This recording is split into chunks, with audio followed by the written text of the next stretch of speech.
tous.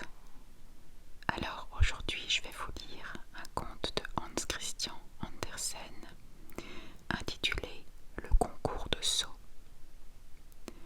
La puce, la sauterelle et l'oie sauteuse voulurent une fois voir laquelle savait sauter le plus haut. Elles invitèrent à cette compétition le monde entier et tous les autres qui avaient envie de venir. Et ce furent 3 sauteurs de premier ordre qui se présentèrent. « Je donnerai ma fille à celui qui sautera le plus haut, » dit le roi. « Il serait mesquin de faire sauter ces personnes pour rien. » La puce s'avança la première. Elle se présentait bien et saluait à la ronde, car elle avait en elle du sang de demoiselle et l'habitude de ne fréquenter que des humains, ce qui donne de l'aisance. Ensuite vint la sauterelle, sensiblement plus lourde, mais qui avait tout de même de l'allure, et portait un uniforme vert qu'elle avait de naissance. Elle disait de plus qu'elle était d'une très ancienne famille d'Égypte et qu'elle était fort considérée ici.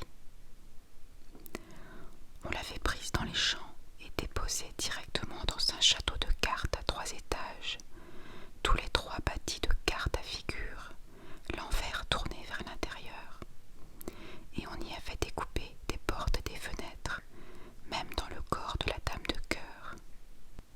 « Je chante si bien, dit-elle, que 16 grillons du pays qui crient depuis l'enfance et qui n'ont même pas eu de château de cartes, en m'entendant en ont encore maigri de dépit. » Toutes les deux, aussi bien la puce que la sauterelle, se faisaient valoir de leur mieux et pensaient bien pouvoir épouser une princesse. L'oie sauteuse ne dit rien, mais on assurait qu'elle n'en pensait pas moins, et quand le chien de la cour l'eut seulement flairée, il se porta garant qu'elle était de bonne famille. Le vieux conseiller, qui avait reçu 3 décorations uniquement pour se taire, affirma que l'oie sauteuse avait un don divinatoire, que l'on pouvait voir sur son dos si l'hiver serait doux ou rigoureux, ce que l'on ne peut même pas voir sur le dos du rédacteur de l'almanach qui prédit l'avenir. « Bon, je ne dis rien, dit le vieux roi, mais j'ai quand même ma petite idée. Maintenant, c'était le moment de sauter. » La puce sauta si haut que personne ne put la voir. Le public soutint qu'elle n'avait pas sauté du tout, ce qui était une calomnie. La sauterelle sauta moitié moins haut, mais en plein dans la figure du roi, qui dit que c'était dégoûtant. L'oie sauteuse resta longtemps immobile, elle hésitait. Chacun pensait qu'elle ne savait pas sauter du tout. « Pourvu qu'elle n'ait pas pris mal, » dit le chien de la cour, et il la flaira encore un peu.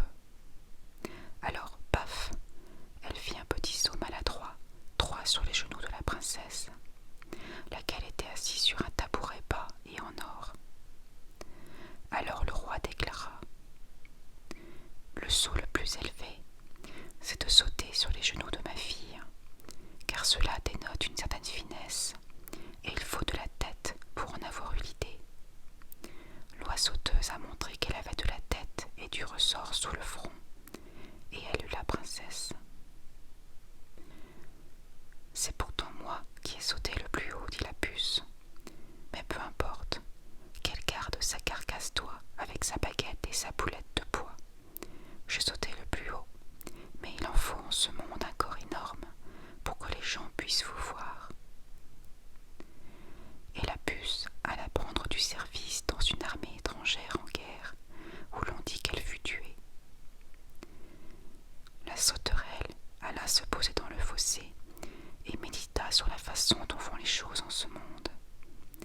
Elle aussi se disait: « Il faut du corps, il faut du corps. » Elle reprit sa chanson si particulière et si triste, où nous avons puisé cette histoire.